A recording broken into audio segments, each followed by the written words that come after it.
The budget is clearly written in our constitution. What are the components of the national budget? It is not the statement and the speech of the minister. It is not the budget policy statement. Those are all in PFM, Public Finance Management Act. I'm talking about the constitution. The constitution says it shall contain revenue and expenditure estimates.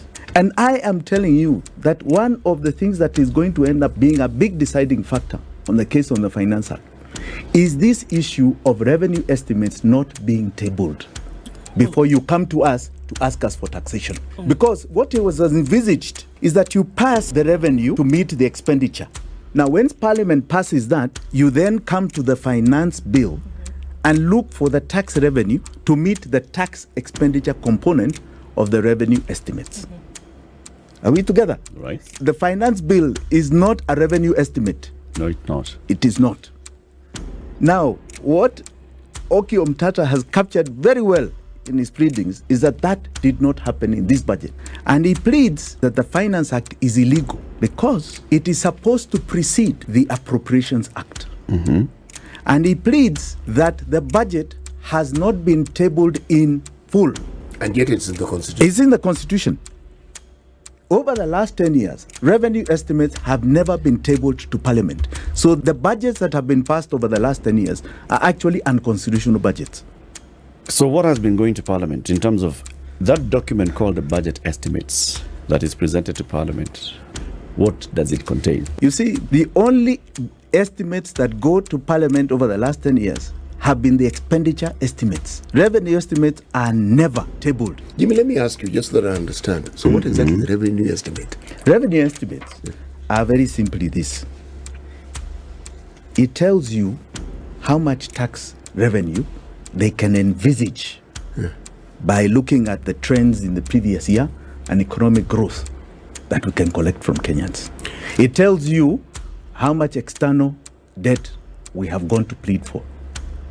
All right? That's what it tells you. It doesn't tell you how to collect money from Wanjigi? No. Oh. No. That is the finance. That's the finance one. Oh. Yes. That's the one I hear. Yes, that's the target. So me, I don't hear revenue estimate. No. The revenue estimates go like this. It says, we want to collect a tax revenue of 2 trillion shillings. We want to get external debt of 1 trillion shillings. We want to collect other, in other words, government earning some little money from elsewhere. Appropriations in aid. Of so much. Okay? So the revenue estimates put that. And it must balance with the expenditure estimates. Now, when Parliament passes that, you then come to the finance bill and look for the tax revenue to meet the tax expenditure component of the revenue estimates. And the estimates, as per the Constitution, must have a revenue estimate and an expenditure estimate. Yes. Okay. The only thing we end up seeing as a revenue estimate from government are the monthly statements it issues in the Kenya Gazette, what is called the Statement of Actual Revenues and Net Exchequer Issues. And what I want to explain is why revenue estimates are never put. But they appear in the monthly statements going forward. You understand? When you say never, it means they never ever appear in Parliament. Never appeared in Parliament as an estimate to be passed in the budget. As per 2201. Shall means must. Yes. It never appears. What reason would one have to exclude this? Fantastic question, though. Fantastic question. They are excluding it because when you want to conceal a fraud, because I will say it's a fraud. When you want to conceal a fraud, this is what you do. You exclude. Because there is something that they introduce in the monthly statements that they cannot explain if they tabled in Parliament. It is called domestic borrowing.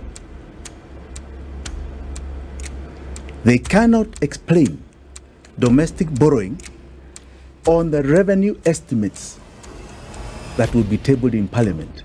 Because the PFM, if you read 15.2, is also very clear about what borrowings go to. You borrow with a definite destination. A definite destination, and that destination is development. Even for domestic borrowing?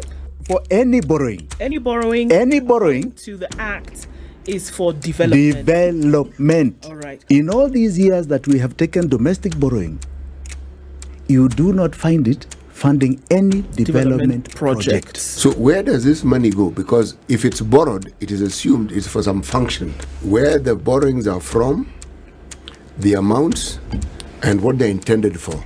Kabisa. It's all indicated. And that is where, very interestingly, you find repayments of domestic debt.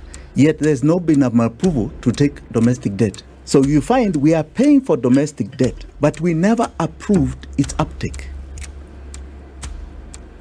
We never approved its loan anywhere. We never approved domestic funding for anything, including that what you're saying is the budget deficit. We have never approved it. So we have been taking domestic debt that does not go towards development.